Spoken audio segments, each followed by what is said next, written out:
Hindi medium वाले बार बार means हमें कह रहे थे कि सर थोड़ा सा हिंदी में बताइए। तो देखिए ये वही फूल है जिसके बारे में हम लोग पढ़ने जा रहे हैं बच्चों, कि जिस फूल को ये पता नहीं होता है कि सुबह में हमें मंदिर में जानी है या मंजिल में जानी है। ये वही फूल है कि सुबह हमको ये मालूम नहीं है कि मंजिल में जानी है या मीन्स मंदिर में जाना है। उसी फूल के बारे में आज हम लोग पढ़ेंगे। तो जनरली सबसे पहले देखेंगे कि प्राचीन काल से जो पुष्प है वो पुष्प, इसको हम लोग फूल के नाम से भी जानते हैं, है ना, और इंग्लिश में हम लोग इसको फ्लावर कहते हैं। काफी रोचक रहा है।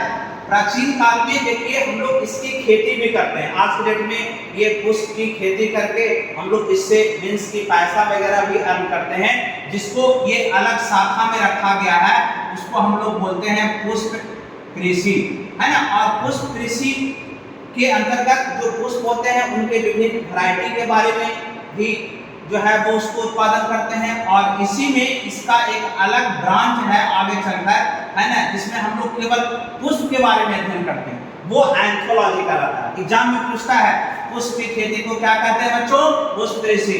और इसका जो है वो आगे चलकर अलग ब्रांच में केवल हम लोग पुष्प के बारे में भी आगे की कक्षा पढ़ेंगे, उसको हम लोग कहते हैं एंथोलॉजी, यानी पुष्पों का अध्ययन कहलाता है एंथोलॉजी। और जनरली जो पुष्प होते हैं वो पुष्प में 4 चक्र होते हैं।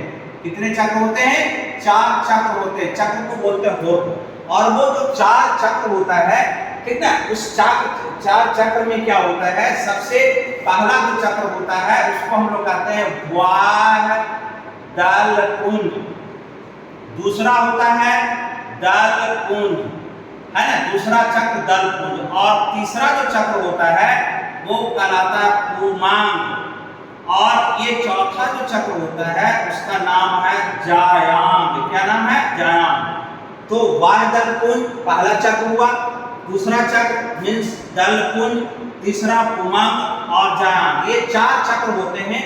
और सबसे बड़ी चीज ये होती है कि आप लोग देखे होंगे कि ये जो पुष्प है, ये पुष्प का सबसे जो नीचे वाला पार्ट है ये डंठल कहलाता है ना, ये पुष्प वृंद कहलाता है। डंठल जो है वो पुष्प वृंद होता है। और ये पुष्प वृंद क्या होता है कि जो ये पौधा होता है, जो तने होते हैं, और ये तने के जो पर्व संधि होते हैं ना, वही पर्व संधि से ये जो है वो नए नए तना, है ना, नए नए पत्तियां और नए नए जो पुष्प हैं वो इसी से निकलते हैं, पुष्प, ये पर्व संधि से।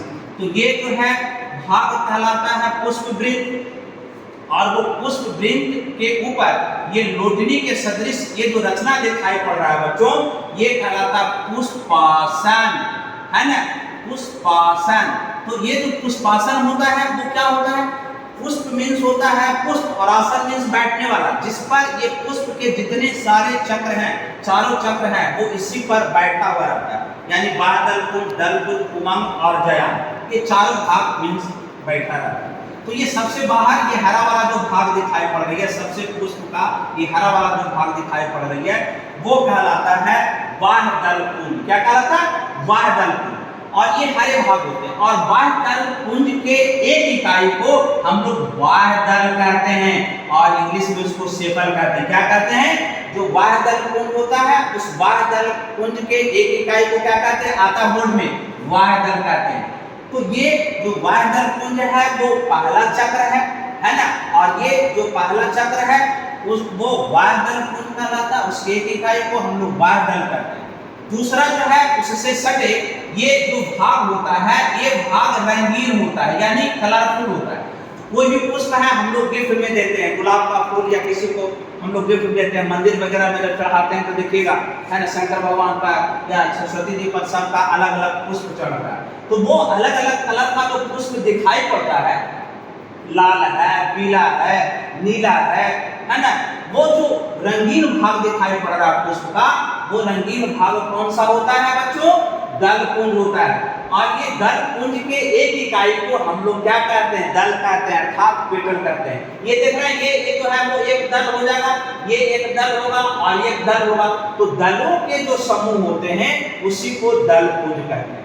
ठीक, समझ में आ गई? अब आगे चलते हैं। तो दो चीज हम लोग ने देख लिया, बाह्य दल पुंज और दल पुंज। तीसरा जो होता है वो पुमांग होता है। पुमांग जो होता है वो पुष्प का तीसरा चक्र है। ठीक ना। और इसको हम लोग नर चक्र के नाम से भी जानते हैं। और ये जो नर चक्र है पुमंग, ये वाली जो भाग होती है वो जो पुमंग होते हैं, है ना, वो पुमंग के एक इकाई को हम लोग कहते हैं पुंकेसर, जो कि पु से पुरुष होता है ना। और पु से पहला वर्ड जो है वो पुंकेसर भी होता है, ठीक ना। तो पुरुष यानी पुंकेसर हम लोग याद करने के लिए, जैसे पु से पुरुष होता है और पु से पुंकेसर होता है, तो ये जो पुंकेसर होता है ये पुमंग के एक इकाई को पुंकेसर करते हैं। और पुंकेसर जो होते हैं वो पुंकेसर का 3 भाग होता है। देखिए ये स्पष्ट रूप से ये आपके यहाँ पर दिखाई पड़ रहा है डायग्राम में। ये वाला जो भाग होता है, ये जो पार्ट्स होता है वो कहलाता है पुतंतु, है ना। ये जो भाग होते हैं वो कहलाते हैं पुतंतु। और ये जो है वो परागकोश होता है। ये देख रहे हैं, ये परागकोश होता है। और ये पुतंतु और परागकोश को ये जो जुड़ने वाला भाग होता है ये कहलाता है संयोजी। क्या कहलाता है? संयोजी। तो ये जो पुंकेसर होते हैं बच्चों, पुंकेसर का 3 भाग होता है, ठीक ना। ये पुतंतु, संयोजी और परागकोश। सबसे बड़ी बात ये होती है कि देखिए ये जो परागकोश है ना, इसी में पराग कण का निर्माण होता है। किसका निर्माण होता है? पराग कण का। तो ये जो पराग कण होते हैं वो नर युग्मक होते हैं। क्या कहलाता है? नर युग्मक। तो नर युग्मक पराग कण का निर्माण कहाँ होता है, अर्थात पॉलिनक्रम का निर्माण कहाँ होता है? परागकोश में होती है। चलिए अब हम लोग बात करते हैं जयांग की। जयांग चौथा चक्र होता है और जयांग जो है वो चौथा चक्र और ये मादा भाग होता है। तो जयांग के एक इकाई को हम लोग कहते हैं स्त्रीकेसर यानी पिष्ट। और ये जो स्त्रीकेसर होती है वो 3 भाग होता है। ये ओवरी, स्टिग्मा, जिसको हम लोग कहते हैं अंडाशय, वर्तिका और ये वर्तिका। ये वाला जो भाग है वो अंडाशय है, ये जो भाग पूरा है वो वर्तिका कहलाती है, और ये ऊपर वाला भाग वर्तिका कहलाता है। तो ये अलग अलग पुष्पों में जो वर्तिका होती है, ये स्टाइल होता है वो अलग अलग होता है। देखिएगा स्टाइल, हम लोग का फैशन के दौर में भी स्टाइल लॉन्ग होता है, शॉर्ट होता है। देखते हैं आए दिन बच्चों जो लड़कियां होती है उनका जो है वो फ्रॉक वगैरह या कपड़ा वगैरह लॉन्ग और शॉर्ट होता है। उसी प्रकार से ये देख रहे हैं, ये ओड़हुल का फूल है, इसमें जो स्टाइल है वो मीन्स लॉन्ग होता है। आप गुलाब का देखिएगा या गेंदा का देखिएगा तो ये मीन्स की स्टाइल शॉर्ट होता है। तो ये चेंज होते रहता है अलग अलग पुष्पों में। तो ये हमारा अंडाशय हो गया और ये हमारा वर्तिका हो गया और ये हमारा वर्तिकाग्र हो गया।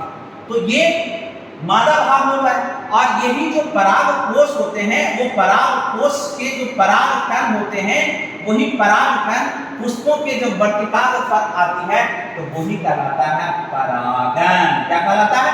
परागन। तो आज के क्लास में इतने ही, और हम लोग पुष्प के बारे में एक पूर्ण जानकारी इनके सारे के सारे चक्र के बारे में देखेंगे। फिर हम लोग नेक्स्ट अगले वीडियो में मिलेंगे। धन्यवाद।